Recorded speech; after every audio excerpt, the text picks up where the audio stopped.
Ada orang yang mencari kejayaan dalam setiap helaian buku.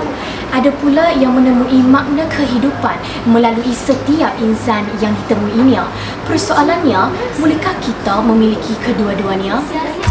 Setiap pagi, kita melangkah ke sekolah dengan harapan untuk menjadi lebih baik daripada semalam. Kita belajar, kita membaca, kita mengejar impian. Namun, dalam perjalanan mengejar ilmu, pernahkah kita benar-benar melihat insan di sekeliling kita? Dia seorang murid yang cemerlang. Buku sentiasa berada di tangannya. Tetapi, tanpa disedari, semakin banyak halaman yang dibacanya, semakin banyak wajah yang tidak dipandangnya. Bukan kerana dia sombong. Dia cuma terlalu tenggelam dalam dunianya sendiri, sehingga terlupa setiap senyuman yang tidak dibalas, setiap salam yang tidak dijawab, dan setiap insan yang tidak dihargai. Setiap amalan baik yang diendahkan meninggalkan rasa yang tidak pernah dia sedari.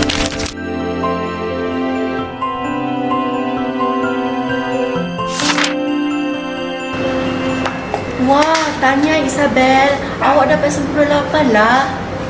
Semua orang mengenali kecemerlangannya. Namun, kecemerlangan bukan hanya tentang markah.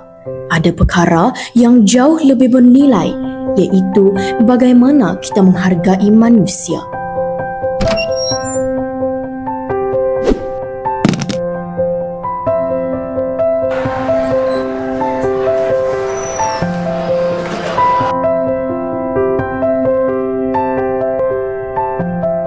Terima kasih. Tak apa, kita kan kawan. Hari itu, buat pertama kalinya, dia mulai sedar orang yang selama ini tidak dipandang. Rupanya sentiasa ada untuk menghulurkan tangan.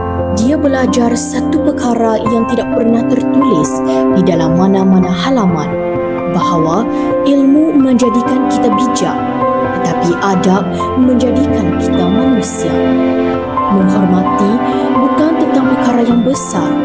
Ia bermula dengan sebuah senyuman, sebuah salam, ucapan terima kasih dan kesediaan untuk melihat bukan hanya apa yang ada di dalam buku, tetapi juga apa yang ada di dalam hati manusia.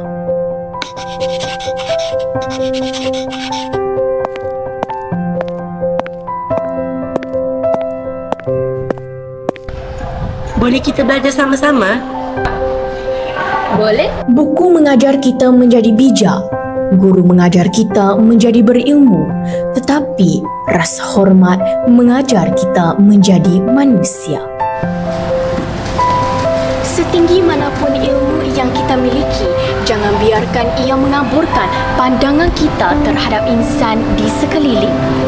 Kerana orang yang berilmu akan dihormati, tetapi orang yang beradab akan sentiasa dikenang.